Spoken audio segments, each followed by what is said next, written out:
Tales from the Americas. The Beef Tongue of Orula, from Cuba. The great god Obatala had as his helper another god by the name of Orula. When Obatala determined one day to appoint a ruler of the world, he first thought of Orula. But he was hesitant and undecided, for he feared that perhaps Orula was too young and inexperienced for such a task. And so Obatala decided to test Orula's wisdom. He sent for Orula and asked him to prepare the finest possible meal. Orula went off to the market and looked at everything that was for sale. At last he bought a beef tongue and brought it home. He cooked it with great care, preparing it with all kinds of herbs and spices. When it was done, he carried it to Obatala, and Obatala tasted it. Never had Obatala eaten anything so good.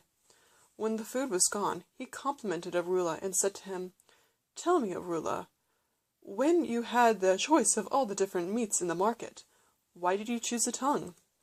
"Great Obatala," Orula replied, "the tongue is a very significant thing. With the tongue you can praise good works and compliment those who do good deeds. You can tell good news and influence people in the way they should go. You can even promote people to high rank," he added, smiling at Obatala. "All you have said is very true," Obatala replied, thinking to himself, "Orula is indeed filled with knowledge." But Obatala decided to test Orula further, and he said to him, "You prepared for me the best of all dishes. Now I want you to prepare for me the worst food you can imagine." So once again Orula went to the market. After looking at everything there, he once again bought a beef tongue. He brought it home and prepared it with spices and herbs, and when it was cooked he carried it to Obatala and put it before him. Obatala was astonished.